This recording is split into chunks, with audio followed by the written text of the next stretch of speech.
नमस्कार, स्वागत है आप सभी का हमारे YouTube channel master media news में। प्लीज फ्रेंड, अगर आपको हमारी वीडियो पसंद आए तो हमारे चैनल को सब्सक्राइब करिए, लाइक करिए, कमेंट।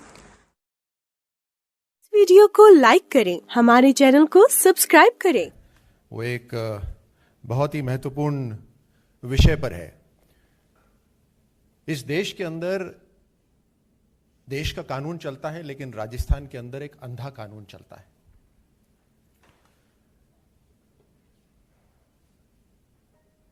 (2019, 2020) के देश के जो क्राइम के आंकड़े हैं उसके अंदर राजस्थान अनफॉर्चुनेटली नंबर 1 स्थान पर है। महिलाओं के ऊपर क्राइम पर नंबर 1 स्थान पर है। दलितों के ऊपर जो अत्याचार हो रहा है, क्राइम हो रहे हैं, उसमें नंबर 2 से नंबर 1 के स्थान पे जा रहा है। राजस्थान की सरकार का एक ही लक्ष्य है और उस लक्ष्य के कारण यह सब हो रहा है, सत्ता में बने रहना। चाहे कुछ भी हो जाए, राजस्थान के अंदर सत्ता में बने रहना उनका जो एकमात्र लक्ष्य है। उस कारण से उन्होंने सबको छूट दे दी है, सबको ढील दे दी है। और एक ही टेस्ट है, वो है लॉयल्टी टेस्ट, कि मुख्यमंत्री जी के साथ लॉयल्टी रखिए, उसके बाद अपने क्षेत्र में खुली छूट से जो कुछ भी करिए। और उसी कारण से ये हालात नीचे तक पहुंच गए। ये आंकड़े भाजपा के नहीं हैं, ये आंकड़े देश के हैं। और अभी तो लेटेस्ट आंकड़े आए नहीं, लेकिन उससे पहले भी मैं बता देता हूं कि 2020 तक 50% वृद्धि हुई है महिला अत्याचार के जो केसेस हैं उनके अंदर। अलवर जिले के अंदर ही पिछले 15 दिनों में 7 गैंगरेप हुए।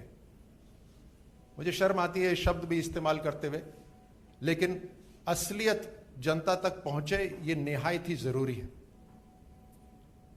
इनके जो लीडर हैं वो अपने महलों, काल्पनिक महलों में रहते हैं, किताबों से पढ़ के बातें बोलते हैं, जमीन से जुड़े हुए नहीं हैं। इसलिए बातें तो बड़ी बड़ी करते हैं, लेकिन जहां पर अनैतिकता की आंधी आती है वहां पर मंद गांधी महात्मा गांधी के पीछे हो जाते हैं। राजस्थान में इनकी कोई नहीं सुन रहा। कोशिश करी, ऐसा नहीं। माकन गए, पांडे गए, और गए वेणुगोपाल। पूरे दिन लगी बड़ी बड़ी चौपाल, लेकिन राजस्थान कांग्रेस की सरकार में नोटों के आगे कुछ नहीं चलता। और पीड़ित, शोषित, वंचित इनकी कोई नहीं समझता। और इसी कारण से एक के बाद एक वहां पर ऐसे घिनौनी करतूतें हुई हैं। और मैं आपको आप ही के द्वारा जो लिखी हुई खबरें हैं वो दिखा रहा हूं। 38% increase in crime against women. और मैं तो उसी क्षेत्र से आता हूं, तो मैं आपको बतला देता हूं, जो उनका बचाव है कि हमने केस करना आसान कर दिया, ऐसा नहीं है। केस करने के लिए भी वहां पर जनप्रतिनिधियों को जाना पड़ता है।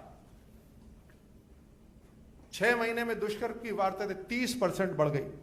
पिछले 30 दिन में ही 550 केसेस आए।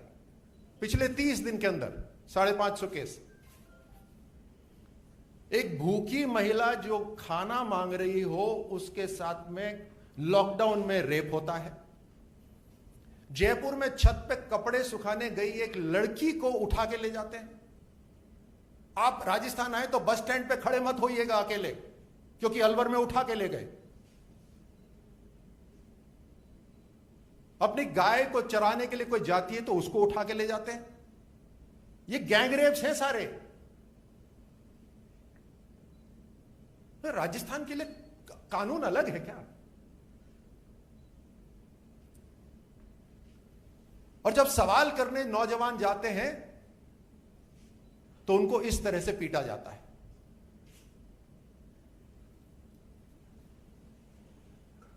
केवल 2020 के अंदर 13,750 दुष्कर्म, केवल 2022। If 2022 was a black year for all of us, imagine what happened in Rajasthan. 13,750 rape cases. And we are leading, unfortunately. It's the wrong competition we are winning in Rajasthan. In all because the Congress government in Rajasthan has given up, abdicated its mandate to govern. They have only one objective, remain in power. और अभी तक उसके मारने वालों की जो पहचान हुई है, किसी धर्म से मैं नहीं मानता, वो है कुरैशी, रईस, इमरान, सोहेल, शाहिद, अख्तर अली। लेकिन सन्नाटा है, कानून काम नहीं कर रहा। और मैं फिर से दोहराए देता हूं, ना आतंकी घटनाओं की, ना इस तरह की जो इनह्यूमन एक्शंस हैं, इसके अंदर कानून को काम करना चाहिए खुलकर। इसीलिए पुलिस को वर्दी दी गई है और इसीलिए सत्ता में सरकार को बिठाया है राजस्थान की। लेकिन सन्नाटा है। प्रश्न यह उठता है कि सन्नाटा क्यों है? क्या यह राजनीतिक कारणों से है? क्या यह उनके वोट बैंकों की वजह से है? उनके जो लीडर हैं, जो अक्सर बड़ी बड़ी बातें करते हैं, खूब लंबी लंबी ट्वीट लिखते हैं, उनको दिखाई क्यों नहीं दे रहा? हमें परवाह नहीं है कि उनको दिखे या ना दिखे, लेकिन उनको जहां जिम्मेदारी दी है, जिस सरकार की जिम्मेदारी दी है, जिस राज्य की जिम्मेदारी दी है, उस राज्य के अंदर अपना दायित्व तो निभाएं।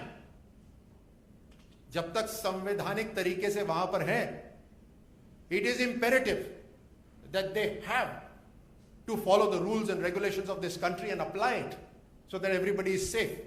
और क्योंकि जनता सुरक्षित नहीं है, यह हमारा कर्तव्य और हमारा धर्म बनता है कि हम इस बात को आपके सामने दम खम करके उजागर करें कि ताकि आपकी कलम से इस देश की जनता जागरूक हो और देखे किस तरह से अंधा कानून राजस्थान के अंदर चल रहा है। मैं आंकड़ों में जाऊंगा, मैं पढ़ के सुनाऊंगा तो वो एक एक गैंगरेप मात्र आंकड़ा हो जाता है। ऐसा नहीं हो सकता। आप उस शरीर के अंदर घुस के देखिए, आप उस अंतरात्मा के अंदर घुस के देखिए, उस बच्ची के जीवन का देखिए जिसके साथ ये सब हो रहा है और बार बार हो रहा है। खुद को 5 सितारा होटल के अंदर बंद कर लेते हैं, चारों तरफ से कई घेरे लगते हैं पुलिस के, ताकि ना अंदर वाले बाहर जा पाए, ना बाहर से सिग्नल अंदर आ पाए। लेकिन जनता की सुरक्षा एक नाम की नहीं। ये कौन सी सरकार है? ऐसी सरकार तो हमने नहीं देखी कभी। और ये सरकार हटेगी, वहां से निश्चित तौर से हटेगी, क्योंकि जनता देख रही है इसको।